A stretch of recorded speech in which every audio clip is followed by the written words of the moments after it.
Bismillahirrahmanirrahim. Assalamualaikum warahmatullahi wabarakatuh dan selamat sejahtera.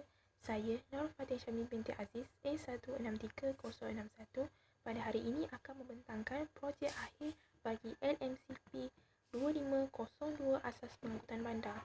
Okey, bagi projek akhir ini, kawasan bandar telah saya pilih ialah Bandar Kuala Selangor.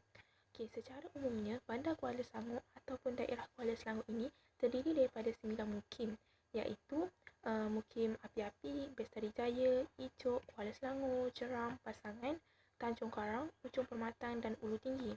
Okey, jumlah penduduk yang terdapat di kawasan bandar ini adalah seramai 100,061,168 orang. Seterusnya, terdapat beberapa masalah yang dihadapi di kawasan bandar ini, antara Bandar Kuala Selangor ini. Antaranya adalah keadaan fizikal jalan raya yang kurang memuaskan. Contohnya, keadaan jalan raya yang berlubang-lubang, ketiadaan lampu jalan, ketiadaan lampu isyarat di simpang 4 yang sibuk. Okey. Keadaan fizikal jalan raya yang kurang memuaskan ini seterusnya telah menjadi salah satu punca yang menyebabkan berlakunya kemalangan jalan raya di kawasan bandar ini. Contohnya, ketiadaan lampu isyarat di simpang 4 yang sibuk menyebabkan kawasan tersebut kerap berlaku kemalangan. Okay, yang kedua adalah kemudahan pengangkutan awam yang terhad. Secara umumnya, kemudahan pengangkutan awam yang disediakan di kawasan bandar ini adalah bas dan teksi. Okay, kemudahan pengangkutan awam seperti bas dan teksi yang disediakan di kawasan bandar ini pula adalah sedikit berbanding permintaan yang diterima. Okay, yang ketiga adalah kadar penggunaan kenderaan persendirian yang tinggi. Ianya menjadi masalah kerana menyebabkan berlakunya kesesakan lalu lintas dan meningkatkan lagi pencemaran alam sekitar yang berlaku. Okay, yang keempat adalah masalah ketiadaan kemudahan bagi pengangkutan aktif seperti berbasikal dan berjalan kaki. Contohnya, di kawasan bandar ini tiada disediakan kemudahan bagi berbasikal, kemudahan laluan berbasikal dan kemudahan laluan untuk berjalan kaki. Ianya secara tak langsung telah mendatangkan bahaya kepada penggunanya. Okey, terdapat beberapa polisi pengangkutan yang dicadangkan. Pertama, menambah baik keadaan jalan raya. Yang kedua, menambah baik kemudahan pengangkutan awam yang disediakan.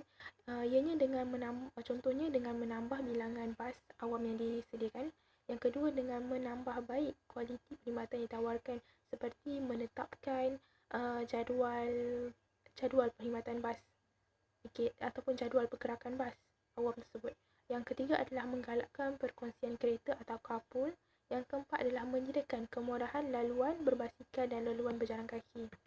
Okey, terdapat beberapa perkara dalam perancangan jangka pendek yang melibatkan 3 tahun, tempoh masa 3 tahun.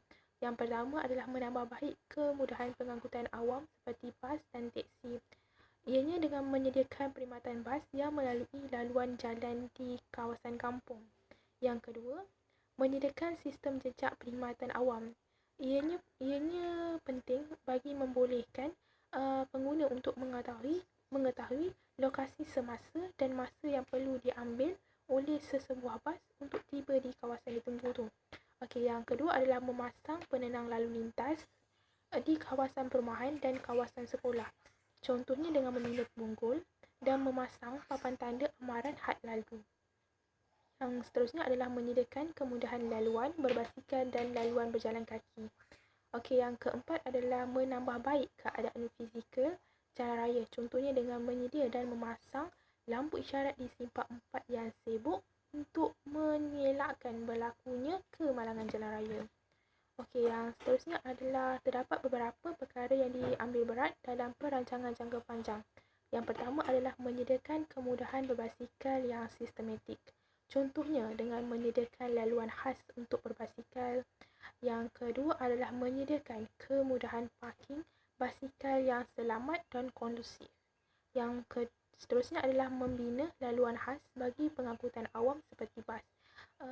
Ianya mungkin secara langsung dapat mengurangkan kesesakan lalu lintas yang berlaku.